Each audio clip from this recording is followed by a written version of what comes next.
Everybody has that. Why don't we just go ahead and have a word prayer? Dear Father, thank you so much for this opportunity that you have given us to be together, learning together, for this week that you have taken care of us. And now we're asking for you to be here among us. You have offered the Holy Spirit to be with us, and we surely need it. Also be with each one of the students and also our families here represented during the weekend. Take care of us. And also be with the people that are hurting now that they lost their loved ones and in this shooting as well. Thank you for your love. In Jesus' name, amen.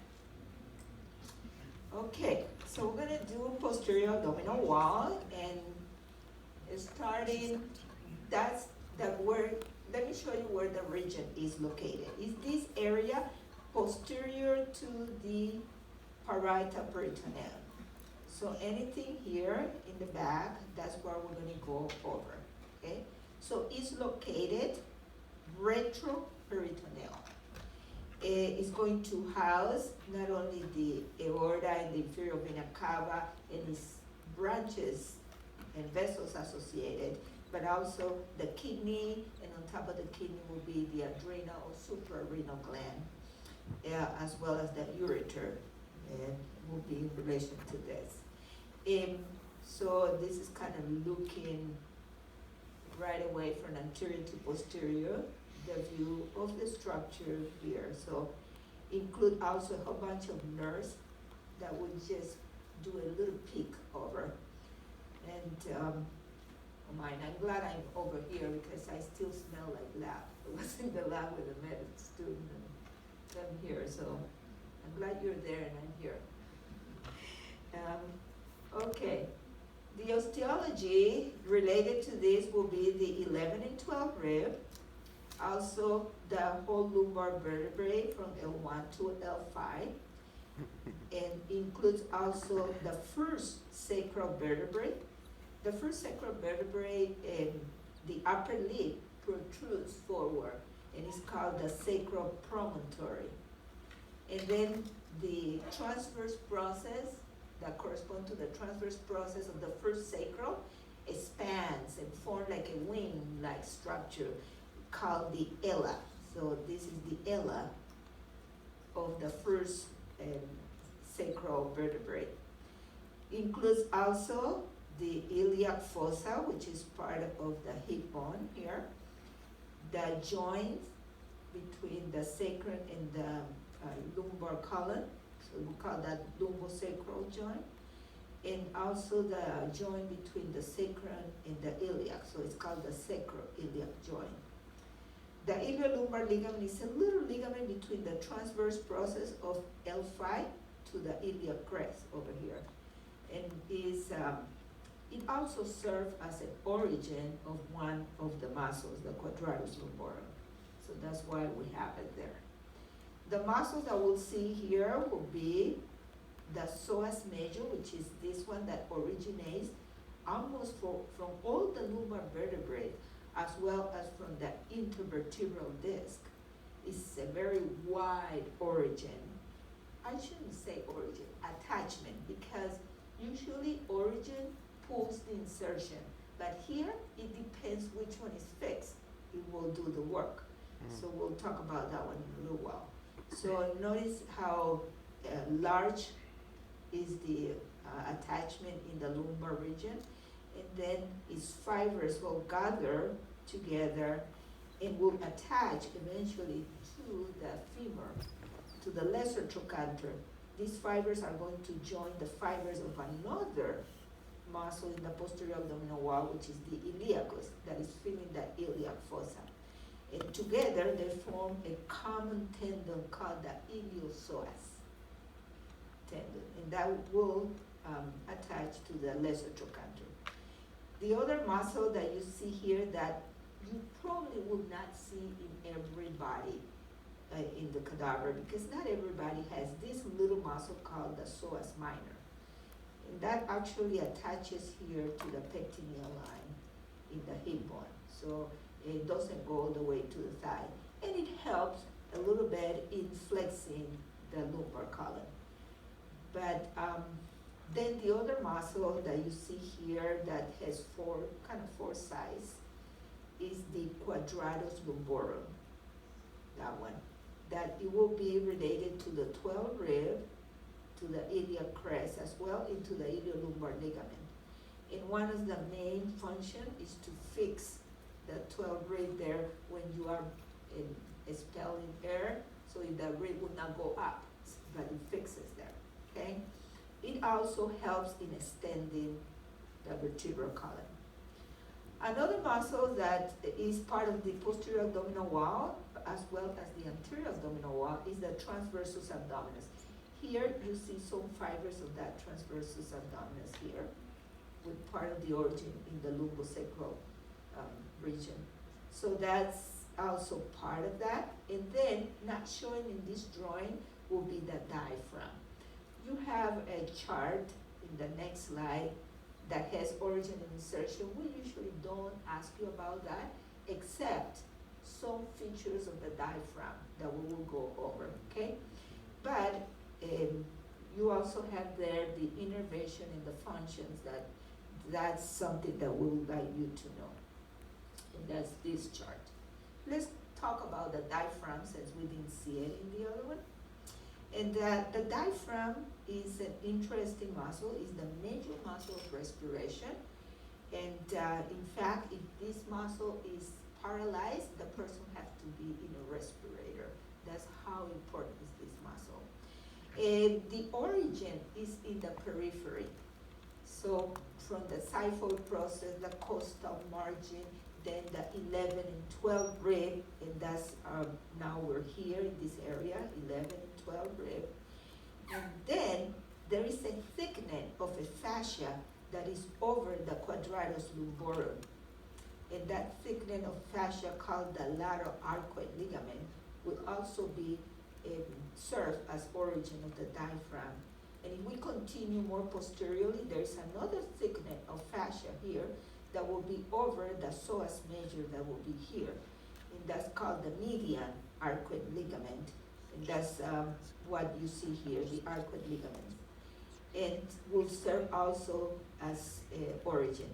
And then there is a group of muscle fibers that originate from the lumbar vertebrae. And they look like legs here. So that's why they're called crus, each one of them. So this is the right crus and this is the left crus. It's a group of muscle fibers. And they also will participate with muscle fibers to the diaphragm. And notice that all these fibers that are coming from the periphery, they end as a central tendon. They will have a common attachment that looks like a flat aponeurosis with a dome, of course. And this will be the central tendon. And this central tendon, it actually has the shape of like a leaf with three extensions. We have two on the side that correspond to the lower part of the lungs on top. And then in the center here will be the heart sitting. So that way, when these muscles contract the periphery, they shorten down, they flatten the tendon and increase the vertical diameter. And it functions almost like a suction to bring air in, okay? So it has a different mechanism. When it relaxes, then it helps in expiration. So going towards the crus. Oops, here is a misspell here. It's not a curse. Okay, it's crus. They're supposed to be here. So the right and left crus. Let's go first over the left crus, which originates actually from the first and second lumbar vertebrae, also from the disc in between. And then the fibers go a little bit medially, but not much. And then continues upward. So that will be the left crus. If we go to the right crus dominates. look how the right cruise originates from three lumbar vertebrae, but has a bigger group of muscle fibers. It's all this. And in doing that, crossing from right to left is going to leave an opening in between, or allow an opening so the esophagus can pass through. So if we tag muscle fibers of the diaphragm that are around the esophagus, if we can tag it here, we can tag it here, or over here, either one of those muscle fibers will be right cruise. So that's why you're going to answer when we do that, okay? So the opening for the esophagus to pass through will be through the right cruise of the diaphragm. And that opening is called the esophageal hiatus. It crosses the midline. And notice that the fascia of these muscles that relates to the cruise become thicker and form like an arch. And what is passing through here is the abdominal aorta. From here, above that will be thoracic aorta, and below here will be the abdominal aorta. And that is called the aortic hiatus. So now here you see two hiatus, the aortic hiatus and the esophageal hiatus. The aortic hiatus is made by the right and left cruise, that fascia that is in between those, okay? And at the border of this is called the median arcuate ligament, because this one here was the medial arcuate ligament, and this one here was the lateral arcuate ligament. We're going to go over those in the next slide. So the arcuate ligaments is nothing than the fascia. Each muscle has its own deep fascia. And in the attachments, they use mainly fascia to attach to structures. Okay, so, and sometimes we call it tendon when it's big enough. Sometimes we call it aponeurosis when it's expanded. But that is an extension of that fascia that is related, or the connective tissue that is related to every muscle. So, starting with the median arcuate ligament, which is that thickening of the fascia between the right and left grooves, and is arching over the abdominal aorta and forming an opening that we call the aortic hiatus. This one, this upper part, is located at the level of T12. That's thoracic vertebra 12. This is the first one. This will be the one that you see all the way up back there. That will be 12, okay? Then we have the medial arcuate ligament.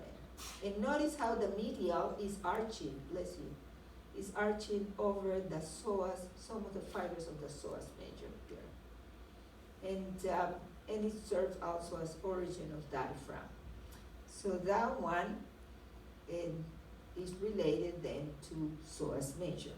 And I could tell you where it goes from where. It goes from the first lumbar vertebrae to the transverse process of T12, and doing that it would arch over the psoas major. The next one is the lateral arcuate ligament. In the lateral arcuate ligament, it will be arching over the quadratus lumborum. And that one goes from the transverse process of L1 to the 12 rib, tip of the 12 rib, and that arching over the quadratus lumborum. Here, we see the major openings of the diaphragm. We already said that the aortic hiatus will be at the level of T12, and this has been determined by radiograph that you can see that relationship. When the person is in a quiet respiration, that is not like a deep inspiration or extreme expiration. It's just quiet, will be at the level of T12. The things that are passing with the aorta, along with that is the thoracic duct. And sometimes the azygos vein, but usually the azygos vein passes through the fibers of the crura. But if we have a question, will be more in relation to the aorta and the thoracic duct. The esophageal hiatus is going to be at the level of T10. And what is going with the esophagus? And you know that one too. The vagal trunks. Remember, you saw that one from the thorax.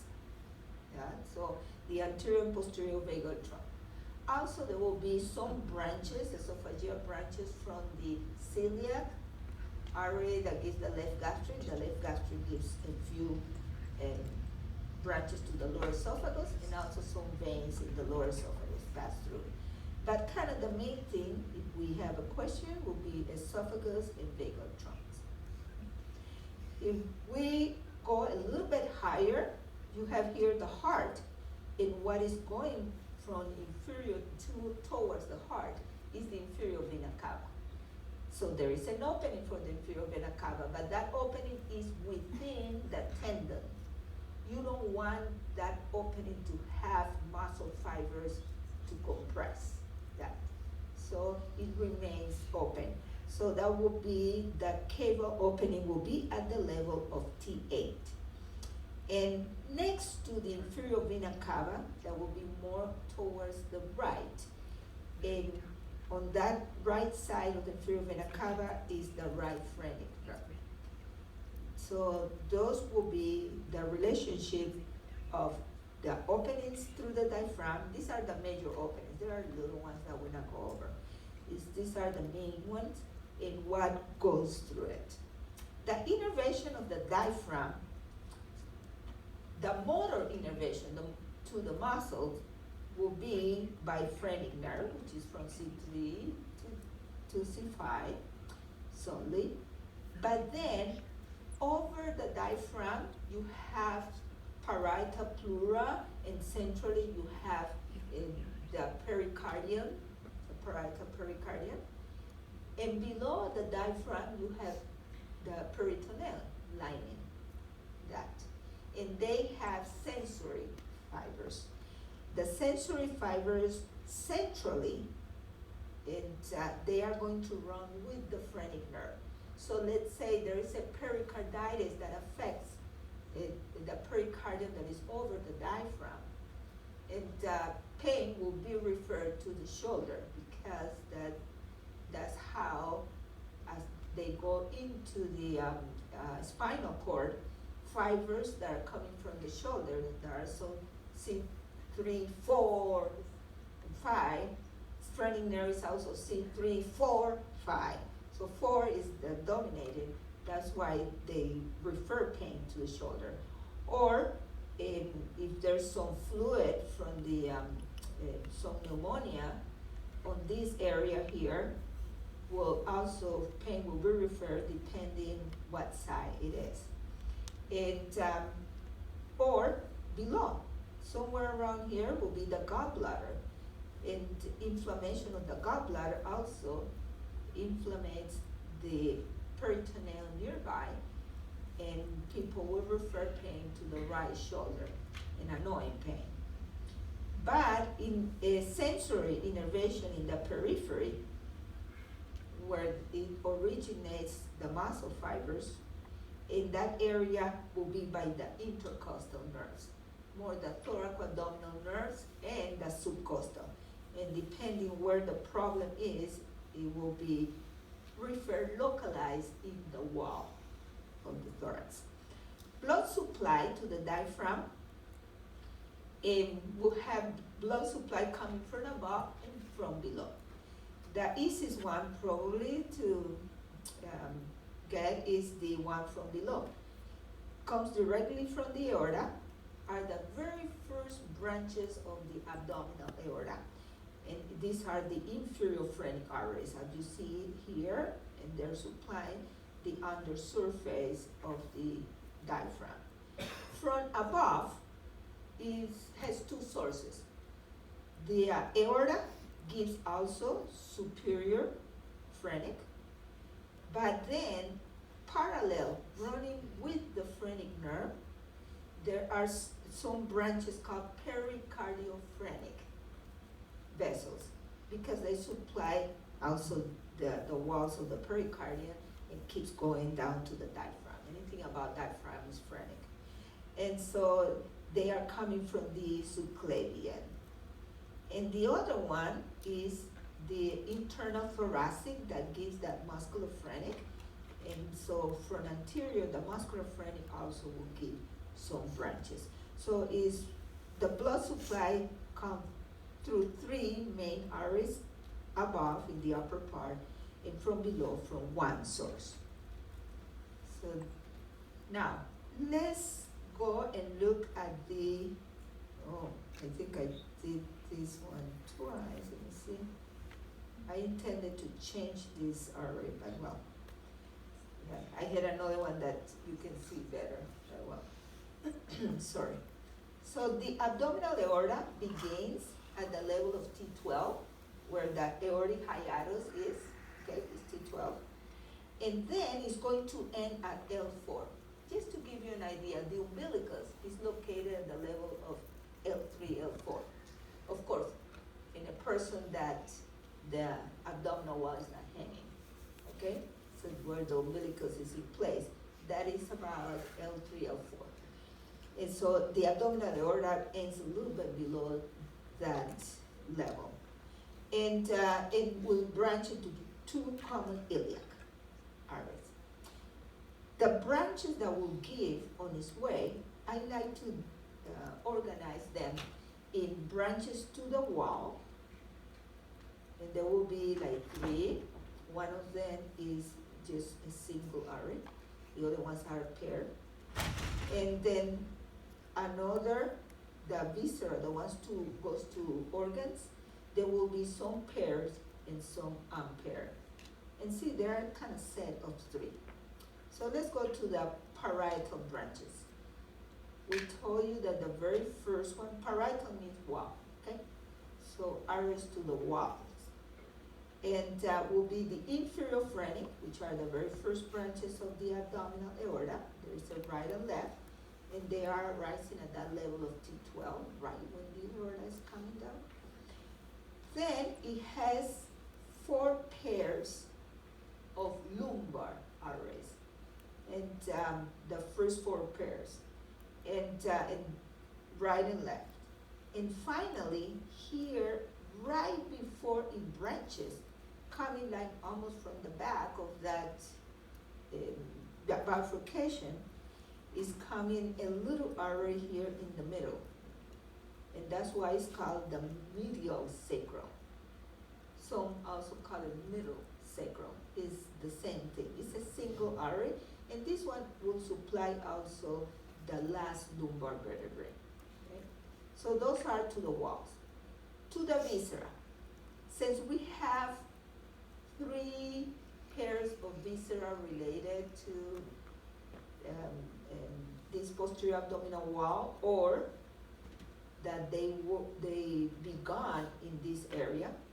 So that will be the adrenal gland or suprarenal gland. That will be the kidneys and the gonads. That will be the testes or ovaries, because the testes or ovaries, they develop at the level of L2, and then they descended, pulling their blood supply with it. So they originally were in the posterior abdominal wall, and that's why there are some who are not, for some testes that are not descent yet, they might be along the pathway. So there will be then branches to those three organs, and the other one will be the ones that we went over in the last, one of my last class, the ones that goes to the GI tract, the celiac artery, the superior mesenteric artery, and the inferior mesenteric artery. Those are the unpaired visceral branches. Now, there are some that we ask you the levels, okay? So, for example, the median sacral, if the aorta is branching at L4 and this one comes right before the branching, is at L4, okay? Another one that we'll ask, it will be more about the renal and the gonadals. They both arise around L2, okay? And here I put L1/2, but it's more 2 than L1. And then for the unpaired viscera, you already know the celiac, and the superior mesenteric both arise at L1, except that celiac is about the upper border of L1, the superior mesenteric artery is about just around the lower border of L1, and then inferior mesenteric at L3. Okay, about the veins in this area will be the inferior vena cava is the main vein collecting everything. This one begins one vertebral body below from the aorta branching. So that will be at L5. So as you can see, it's longer because it finally terminates at the cava opening, which is at T8, okay? And now the tributaries to this one, of course, it originates from joining the two common iliac veins. And then as it goes up, it will collect veins. Which veins will be collected? It's going to collect some lumbar veins. Then notice that they will be collecting the right gonadal, that we'll talk about that last time, not the left, just the right gonadal, could be testicular or ovarian, depending the sex. And also the right suprarenal vein, but not the left, because the left also goes to the left renal vein. It will collect the two renal veins, right and left. Will collect the inferior phrenic veins here, over here, and then the hepatic veins. Because the liver, remember, it receives the portal vein, all the blood from the GI tract, process that, takes what it needs to take, and then other veins begin, the ones that are going to form the hepatic veins, that will really drain into the inferior vena cava here. So hepatic veins, not from the GI tract. There's no veins parallel to the celiac, superior mesenteric, inferior mesenteric that goes directly to the IVC. There's more veins here, and which are very important as well. These veins along the side, there are two, right and left. They are called ascending lumbar veins, and they are very important in situations where cancer invades the inferior vena cava, and it's not something uncommon. So what these other veins do, they almost work as the inferior vena cava, going on the side. These veins, they are going to connect with the acigus system. On the right side with the acigus vein, and on the left side with the hemiacigus. And that way they drain into the superior vena cava in case there is a blockage of the inferior vena cava. So those are called the ascending lumbar. And I probably will leave this bottom one, the uniqueness of lumbar veins on the side. I will not require you to know about that. Okay, nerves over here. I'm gonna try to make simple that. I know you with autonomics, you get a little bit uncomfortable and think that you cannot take it, but you will see that it's not that bad. Remember the thoracic splanchnic, greater, lesser, least splanchnic. What is the purpose of that? They bring in preganglionic sympathetics that they will synapse in ganglia in the abdominal region next to the arteries to the guts. So here is kind of representing here the greater splanchnic that is going to go to the celiac ganglion. The lesser splanchnic is going to the superior mesenteric ganglion, and the least splanchnic is some fiber go to the inferior mesenteric ganglion, and some also to the area of the kidney. So the thoracic splanchnics are one in relation to sympathetics here, the greater, lesser, and least, and they are piercing through the fibers of the right or left crus, depending what side it is. They pierce the crura. Then there are lumbar splanchnics, and these are coming only from L1 and L2. By the way, remember splanchnics for relation to sympathetics, They are preganglionic sympathetic fibers.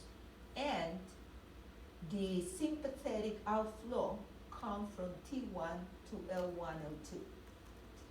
So you don't have lumbar splanchnics below L2. Okay, so that's why the lumbar splanchnics are coming only from L1 and L2. And they are going to be also synapsing in minor ganglia as well. Then you have the sympathetic chain that had come all the way from the cervical region, in the thoracic region, and now is in the abdominal region, and is running medial to the psoas major on top of the vertebrae. Eventually, that chain that continues into the sacrum will end joining together in a ganglion impart in front of the coccyx. So you're going to see this sympathetic chain all along any posterior wall. So that's another. Then there are some pre-vertebral ganglions, because the sympathetic chain are para-vertebral ganglions because they're parallel to the vertebrae. Versus we have some pre-vertebral ganglions, and those are the ones who are in relation to the celiac, to the superior mesenteric and inferior mesenteric. So they are in front of the vertebrae. And sometimes they call it pre-aortic because they also are in front of the aorta. So these are the celiac, the superior mesenteric, and the inferior mesenteric. And there is also to the kidney that I'm not going to include here, that just next where the renal arteries come from the aorta, at that point also there are some prevertebral ganglia as well. Then notice that there is a net here of nerve fibers connecting, and they are, we call this aortic plexus. In this plexus, you're going to have not only sympathetic fibers, but also parasympathetic fibers.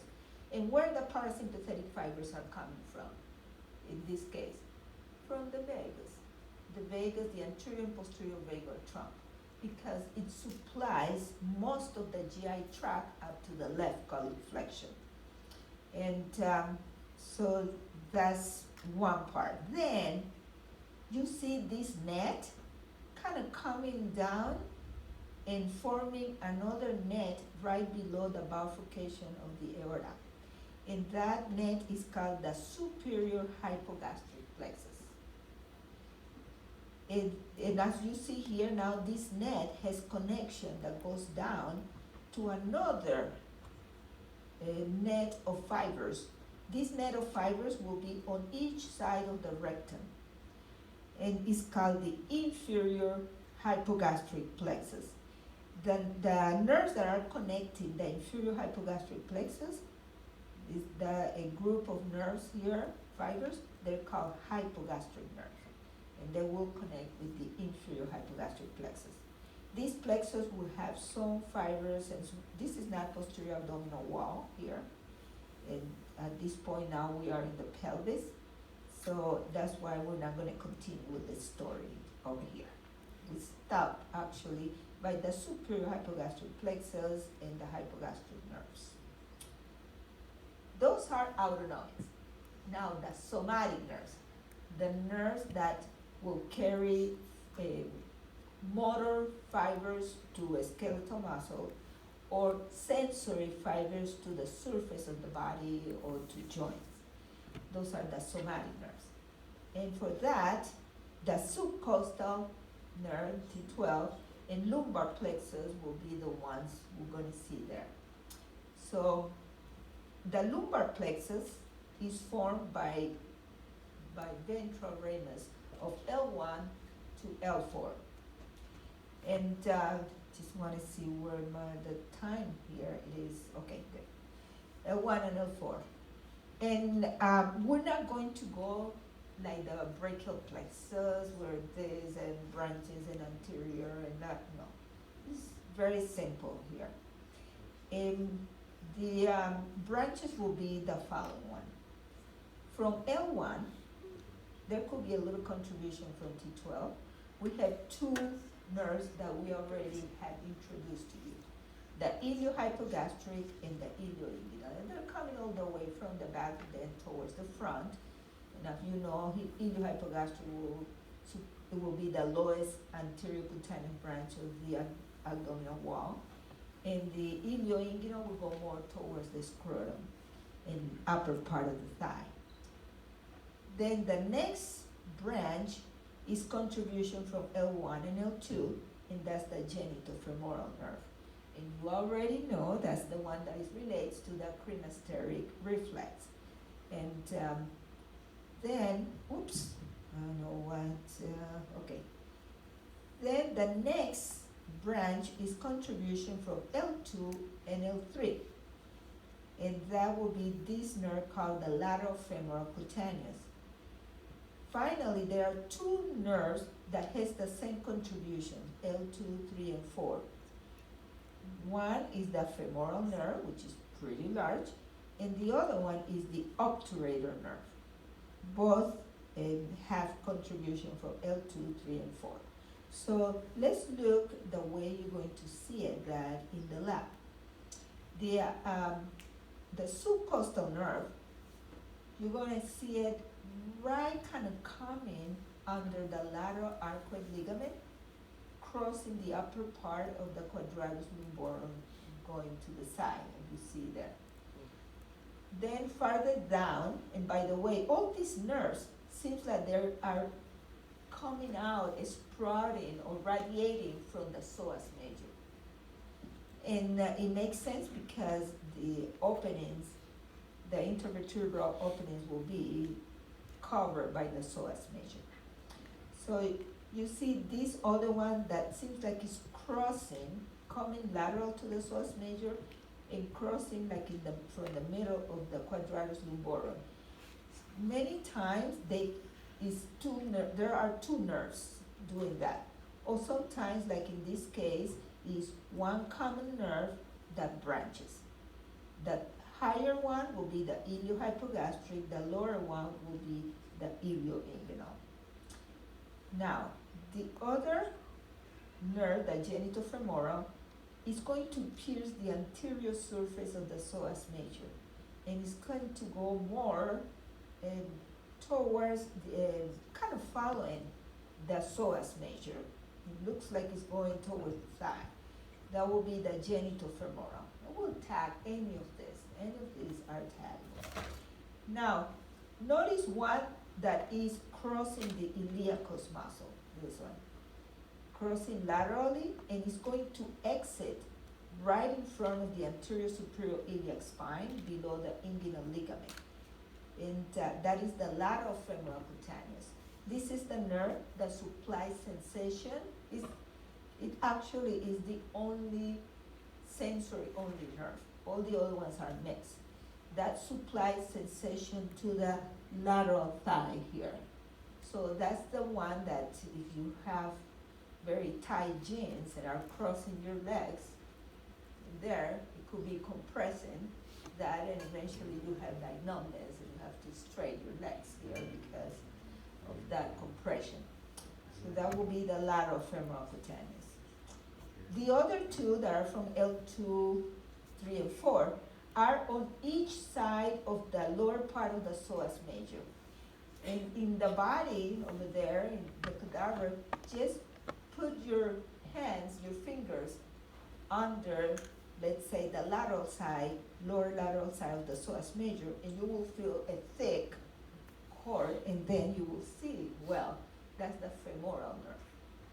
In parallel to that, on the other side, we talk about here, between iliacus and psoas major, and if you go on this medial side of the psoas major, kind of parallel to that, also get your fingers there, and then you feel a round, thick cord.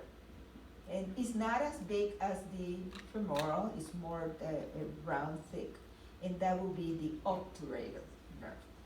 The femoral nerve will supply all the muscles in the anterior thigh, also will supply sensation in the anterior thigh, obturator nerve will supply the muscles on the medial thigh as well as sensation on that side.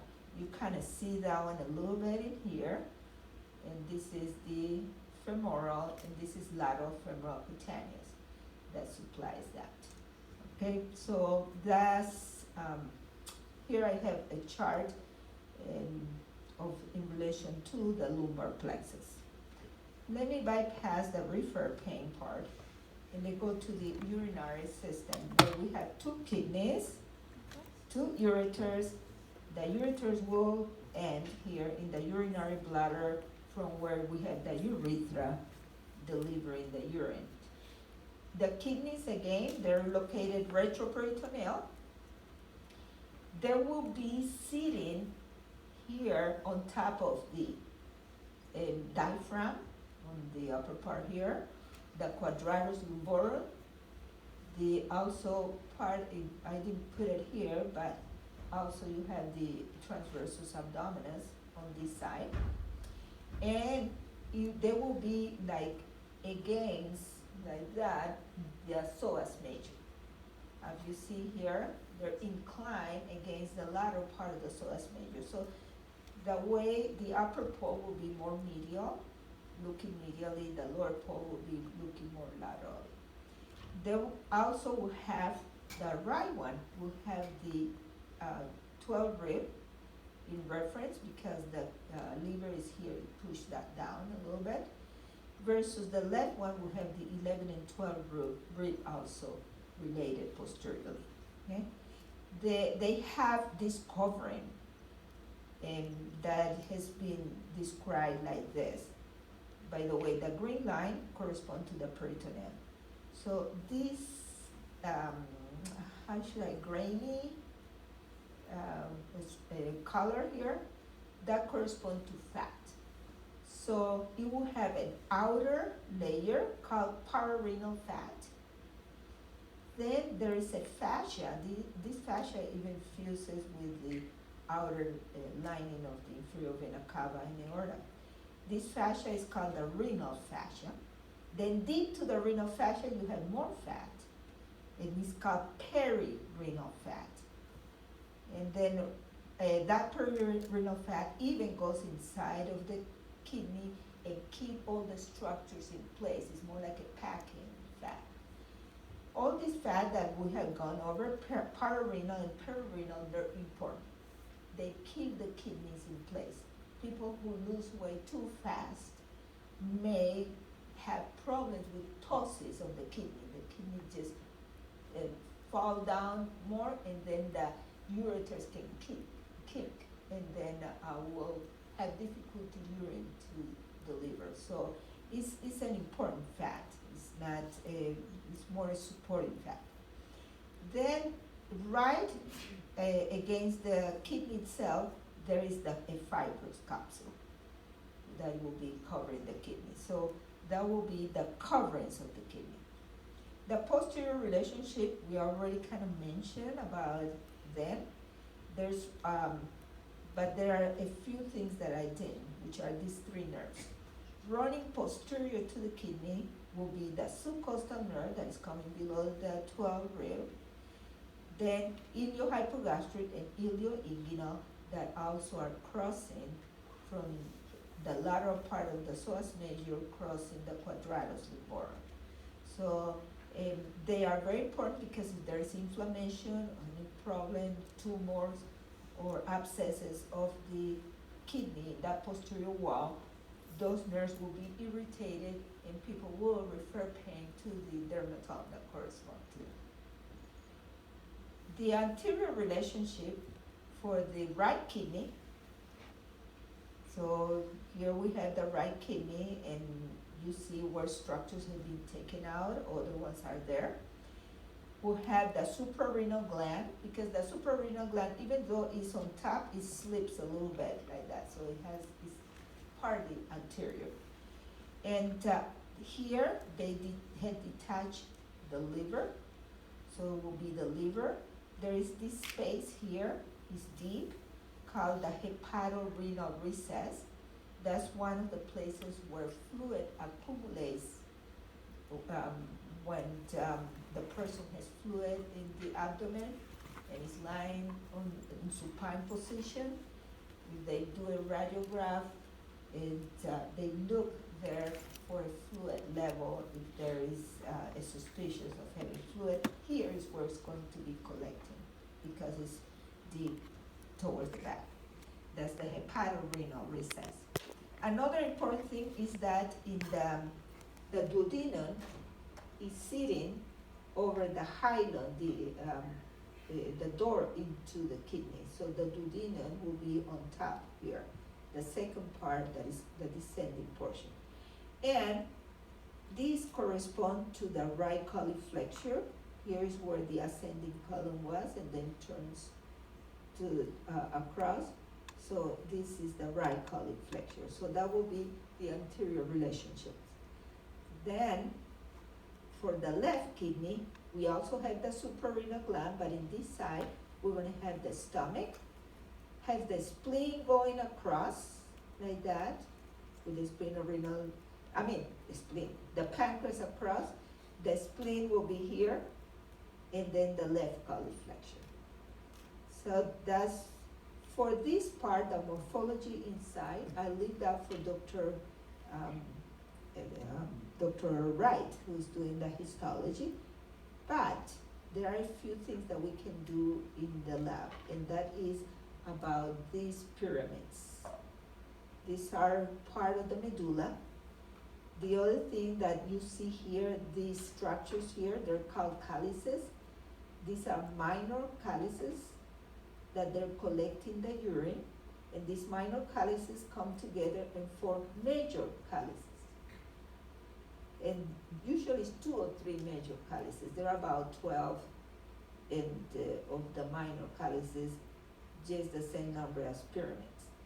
And these major calyces come together and form a common kind of container, and excuse me, and that will be the renal pelvis, this area, and that's what you see in the next slide. This is the renal pelvis. Do not confuse renal sinus with renal pelvis. The sinus is the space where you have all these ducts, the space inside of the kidneys where you're going to have all these calyces. Also, you're going to have blood vessels in this area. So it's just a space inside of the kidney. I have 2 minutes. Okay, we'll use them. And now the ureters, they are also retroperitoneal, and notice how they're crossing from lateral to medial, the psoas major. And on the way to the bladder, I want you to see this relationship. They are crossed anteriorly by the gonadal vessels. So this is the right gonadal artery, this is the right gonadal vein, and notice that they are crossing here the ureter. Then as they go down, they cross over the common iliac, okay?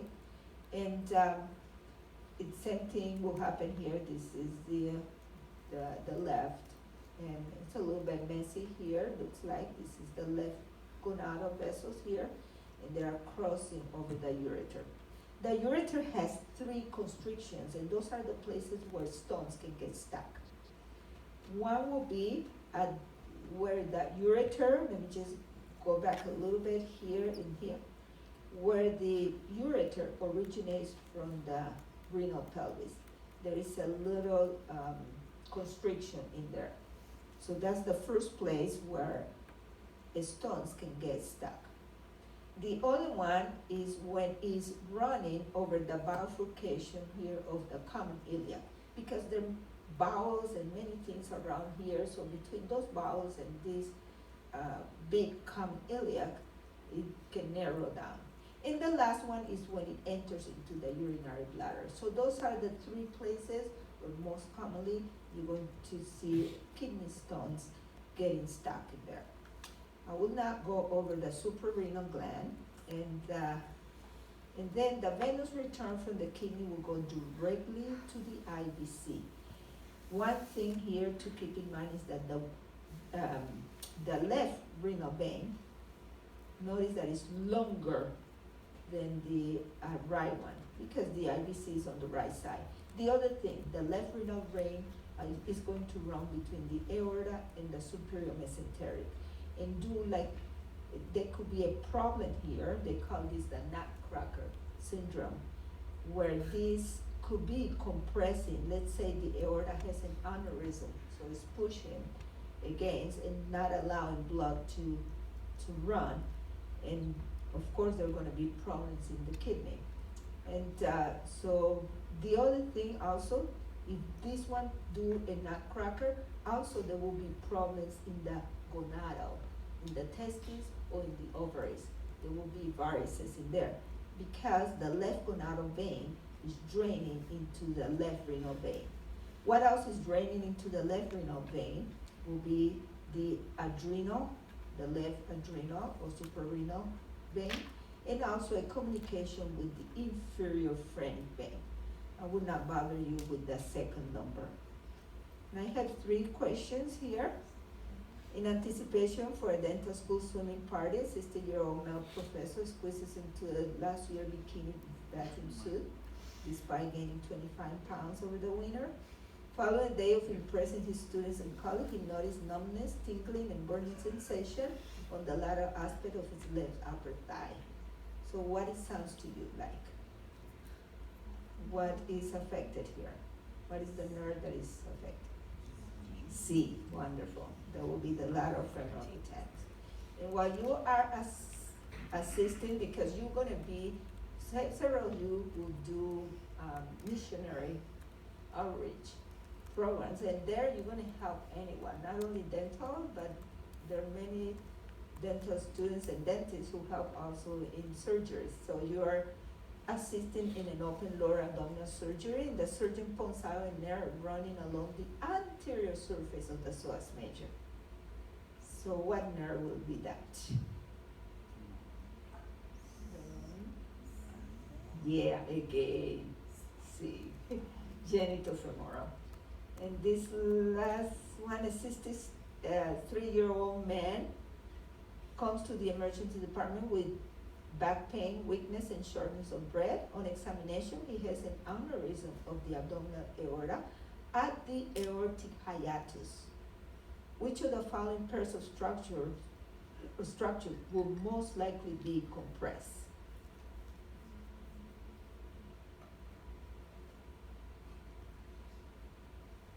You see 2 who has thoracic duct, okay? So you know thoracic duct is there.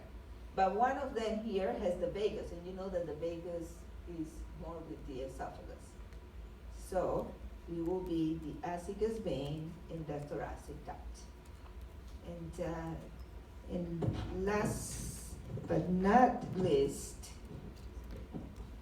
next song is for anybody in the audience who's got a birthday today. Happy birthday to you. actually it's tomorrow. Oh my gosh.